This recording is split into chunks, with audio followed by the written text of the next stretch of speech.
Most of you know this, but if you don't, the first church that Aaron and I served was in Houston, Texas, the fourth largest city in the United States, located there in southeast Texas, right along the Gulf Coast. And over the years, when we tell people that the first place we were in Texas, especially those of us in the Midwest, we're often asked, did you like it? Like they want to know, like, how did you handle Texas? And quite honestly, the simple answer to that question is yes, we liked Texas. Our girls were both born in Texas. They are literally Texans, right?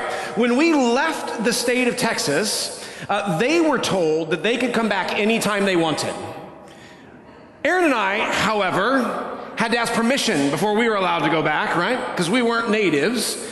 Like, they were born there. We love it. It's a beautiful place. The people are incredibly warm. Southern hospitality, and maybe more specifically, Texas hospitality is a very real thing.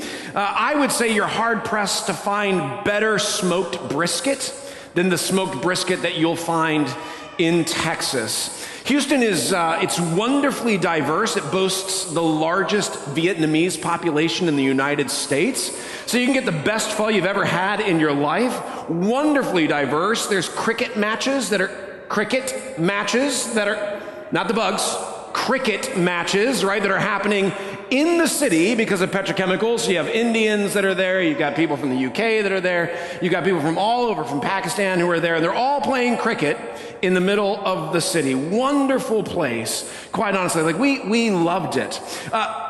However, there are two things that I don't particularly like about Texas. The first one is this: hurricanes. Having ridden out several hurricanes, I don't wish that experience on anybody in the entirety of the world. And number two, having been raised in the Midwest, we missed the change of seasons. Now, Houstonians will tell you that they have 4 seasons: summer and 3 cold fronts. Those are their seasons. And I'll be honest, there is something radically appealing of cooking a steak on the grill in your shorts and your flip-flops on Christmas Day. Like, that is a pretty awesome thing. However, for Aaron and I, we missed kind of the clear demarcation of the seasonal change. Because I think there's something that happens in the mind and the body when seasons change. It's almost like seasonal change, and that change of pace and tempo that comes along with it. It signals in the body to stop, to take stock of what is, to reflect on where you want to be, and then make the appropriate changes for the season to come. And so the change of the season, at least for Aaron and I, has often marked sort of an opportunity to recalibrate. Now, we are officially in the summer season, amen? Now, summer doesn't actually officially begin for another 18 days, but we are here. Most, if not all, have already wrapped up school. I've noticed that campers are out and they're being hitched to trucks. Pools are being opened, yard games are being played, hammocks are being strung, vacations are being taken, beaches are being visited, fire pits are being used. It is summertime, and with it comes this change of pace and tempo. And I would argue it's an invitation for recalibration. You see, to calibrate something is to check it against a norm or a standard in order to bring back into alignment that said object, right, against the norm and the standard. There's a kind of recalibration that happens with a guitar when you take it into a store to have it worked on. I don't know if you know this, but inside of a guitar neck, there is a metal rod that runs the length of the guitar neck, from the guitar body to the headstock. And that metal rod, called a truss rod inside of the neck, it's there to counterbalance the tension put on the guitar by guitar strings. those steel strings that are wound really, really tight. And like any acoustic instrument, changes in the environment means that the calibration of that instrument will slowly go out. So things like temperature and humidity, dust, the corrosion of those steel strings from the oils on your finger, all of that begins to change the tension in the guitar neck over time. And because that's true, when you take a guitar in to get worked on, the truss rod has to be recalibrated to the norm so that the guitar will play music and play music in tune. In other words, if you don't recalibrate that rod, the guitar will still produce sound, and it will actually produce notes. It's just that those notes won't be in tune. Now, as followers of Jesus, our lives are to be oriented around the words and the ways of Jesus. In fact, when our lives are tuned into the Spirit of God, then we experience a full life, a surprisingly better one than the world is chasing. But, like a guitar, over time and living in the world in which we live, we slowly move out of tune. And we need an adjustment. We need to be recalibrated.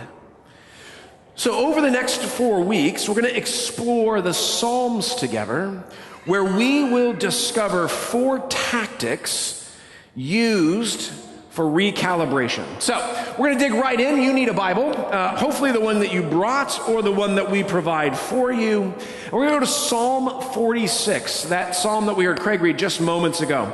Psalm 46, right kind of in the middle of the Bible. Psalm 46, beginning really at verse 10. Psalm 46, beginning at verse 10. Now, before we can get into the text, we need a little bit of what? Context, right? We need to know kind of what's happening around it in order to understand what's happening in it. So here we are. What's the context of Psalm 46? I'm going to be honest. I don't know much. I know what the psalm tells us. We know that it's a psalm by the sons of Korah. These are writers of psalms, quite a few of them actually, in the Psalter. And this is, according to the note here, this is according to Alamoth. Does anybody know what that means? Fantastic. Me neither. But we do know that it is a song. You see, what we know about the Psalms is this. The Psalms are they're the songbook of God's people. These are the melodies which live in the hearts and the minds and the spirit of God's people. More specifically, these are the lyrics that live in our heart and on our lips. And if I can be really pointed, these are not songs limited to worship. They're not limited to the experience at the temple, or for us, they're not limited to the experience that we have inside of these walls. These songs, these psalms are designed to be the melodies and the lyrics that are in our hearts and on our lips all the time, in any and every circumstance. Why? So that the truth of who God is and how it is God relates to his people can constantly recalibrate our lives so that we can come back being tuned by these melodies and these lyrics for the life that we want to experience. And so here we are then in Psalm 46, beginning at verse 10. And this is a verse, friends, it's a verse that lots of us probably know, or we've probably heard, or we've seen on a bumper sticker. So let's just get into this sort of tactic for recalibration. Verse 10, here it says, "Be still and know that I am God." All right, 8 words. 8 words of invitation. 8 words of invitation to God's people. This is 8 words of invitation to God's people for recalibration. Right? This is God's sort of memo that says, hey, stop, recalibrate, and listen. God is back with an age-old invention. Something grabs a hold of us tightly. It flows like a harpoon daily and nightly. Will we ever stop? And that's the question, isn't it? Will we ever stop? Be still and know that I am God. 8 words. 8 words of invitation. 8 words of invitation to God's people. 8 words of invitation to God's people for recalibration. I don't know about you, but when I hear this verse, these 8 words, it sounds delightful. It sounds really lovely. It sounds like something that I deeply long for. But in so many ways, it also sounds so out of touch with the way my life is. You know, conversation after conversation with brothers and sisters from this family of faith, both with Pastor Adam and myself, we know that a lot of your lives are not just this, just being still, but rather the lives that you're experiencing often feel out of control. There's wars raging in your heart and in your mind. Feels like you don't know how you're going to put one foot in front of another. Be still and know that I'm God. That sounds great, Pastor. That's just not life as I know it. But here's the thing. To get to verse 10, we really need to have the context of the rest of the psalm. So let's scoot all the way back then to verse 1. Here the psalmist writes this. He says, God is our refuge and our strength, an ever-present help in trouble. There's a couple things here simply in verse 1. I want you to just to catch or write down in notes or underline that the psalmist writes this as undeniable and undisputed fact. God is our refuge and our strength. That is undeniable and it is undisputed fact. We should catch the certainty of the way the psalmist writes. God is our refuge and our strength, an ever-present help in a time of trouble. When we think about a refuge, right, it is a place in which we are sheltered from the pursuit of others, from danger, or from trouble.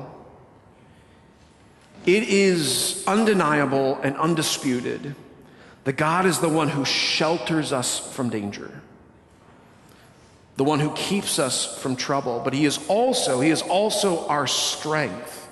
In other words, strength defined as like the capacity of an object to withstand great force.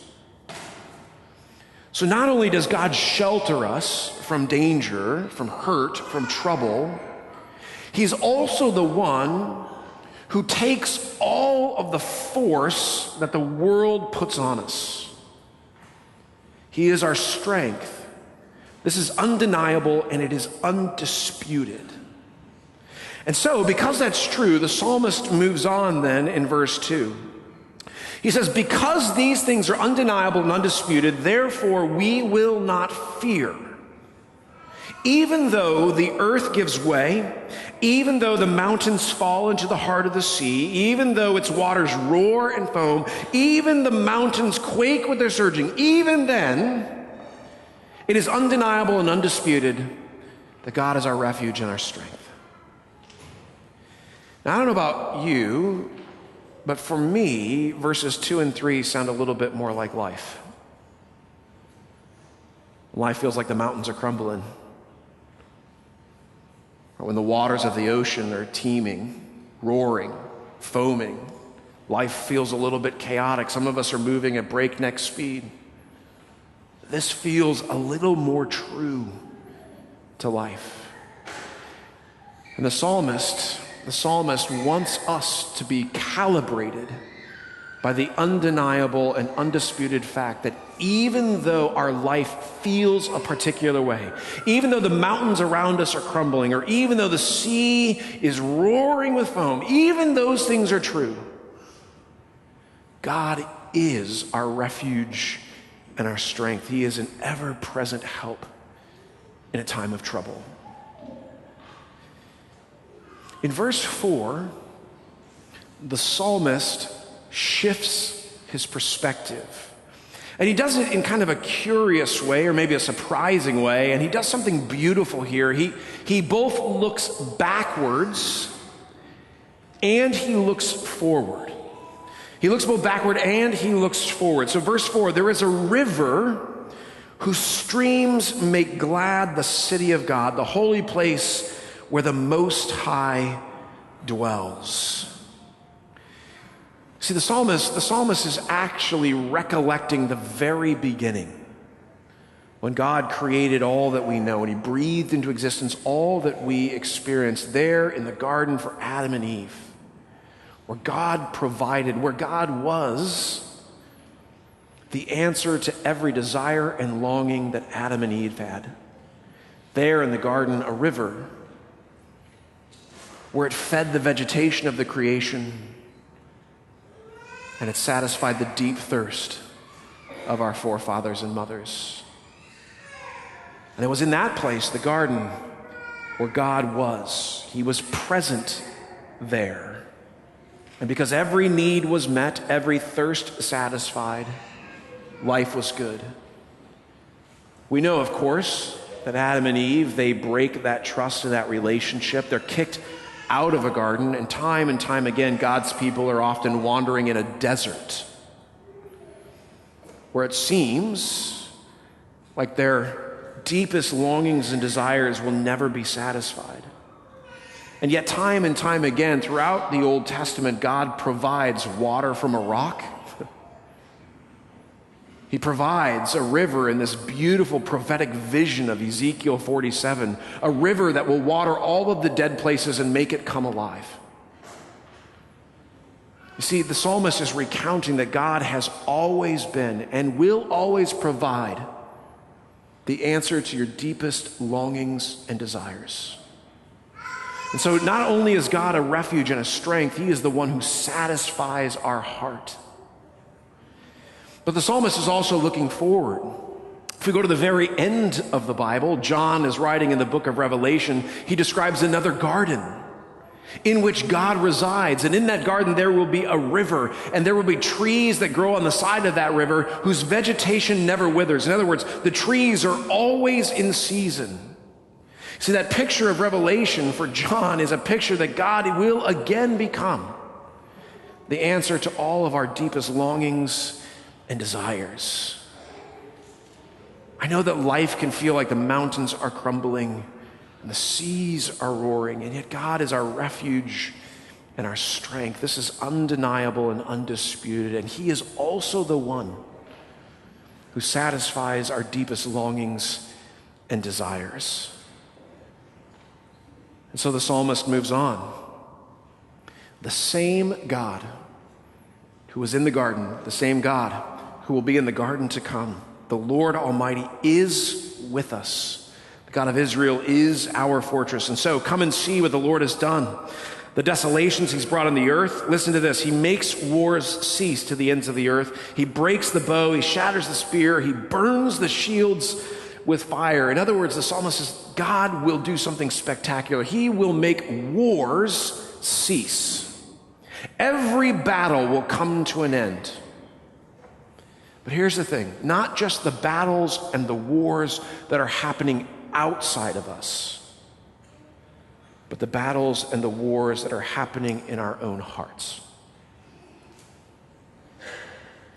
See, the promise of the psalmist, of the undeniable and undisputed truth, is that God is our refuge and our strength. He's the answer to our deepest longing desires. And all of the war that we feel in our hearts and in our minds, God will make cease.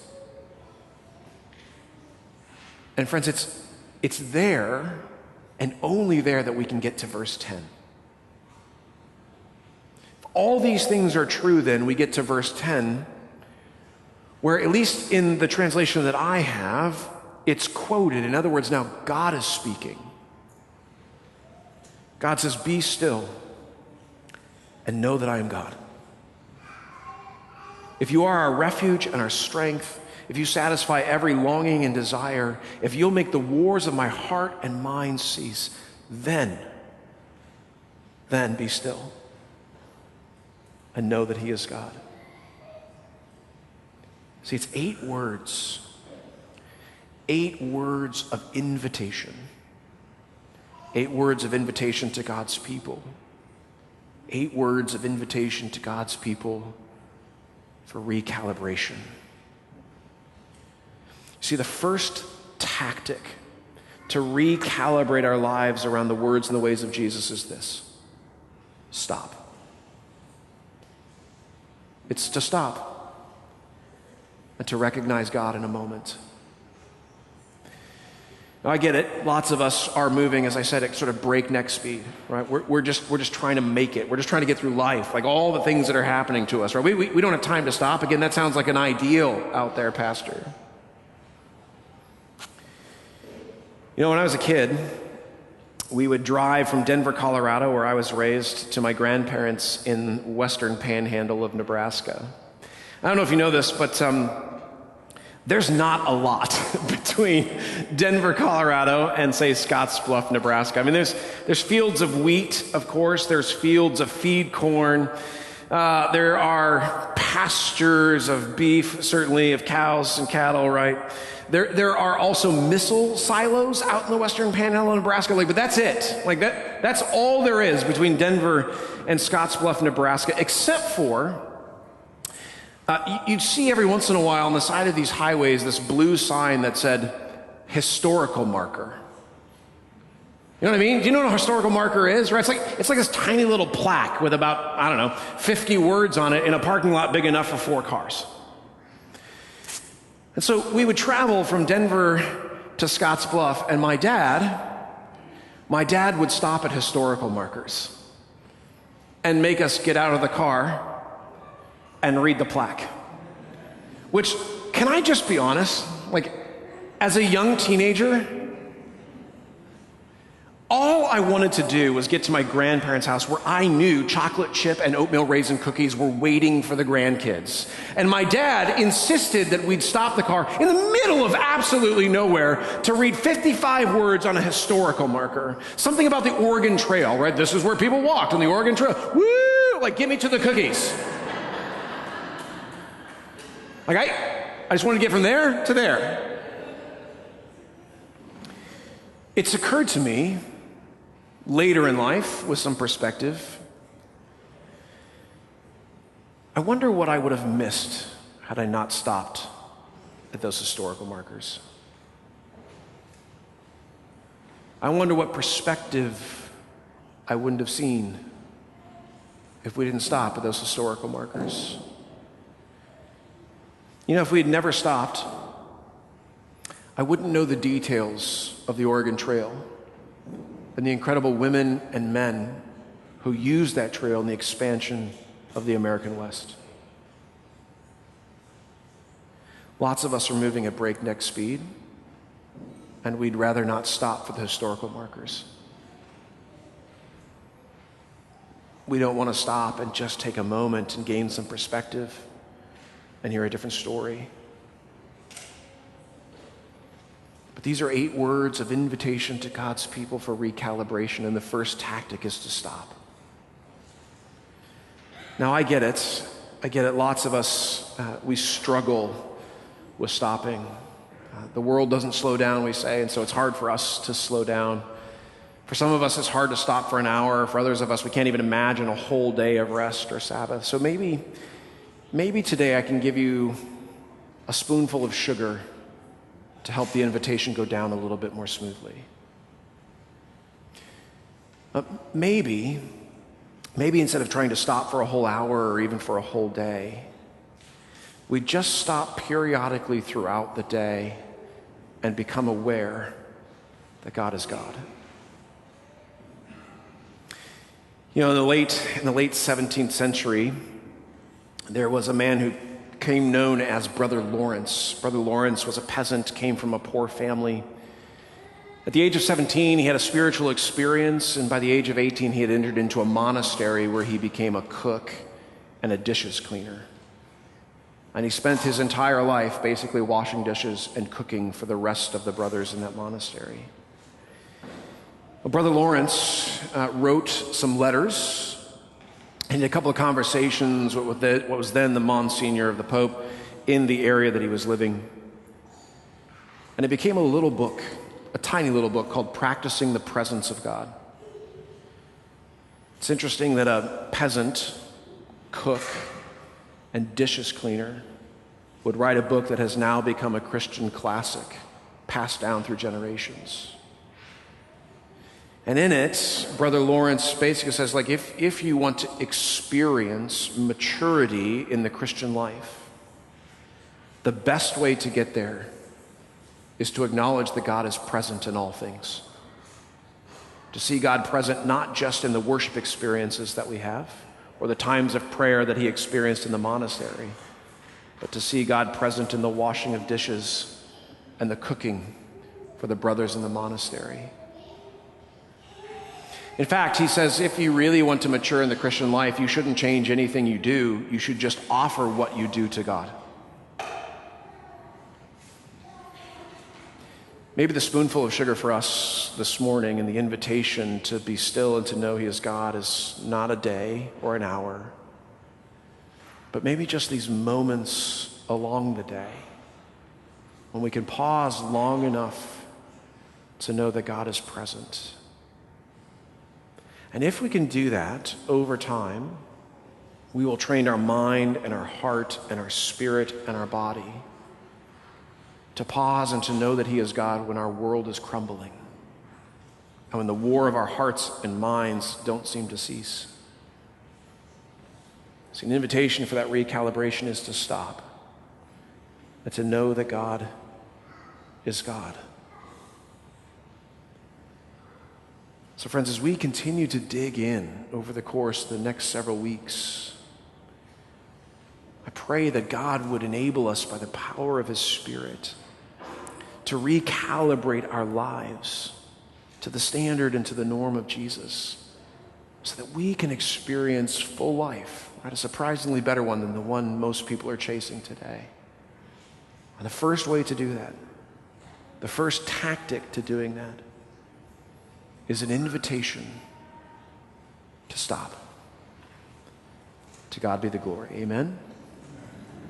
So may the peace of God, which surpasses all human understanding, guard and keep our hearts in Christ today and every day. Amen.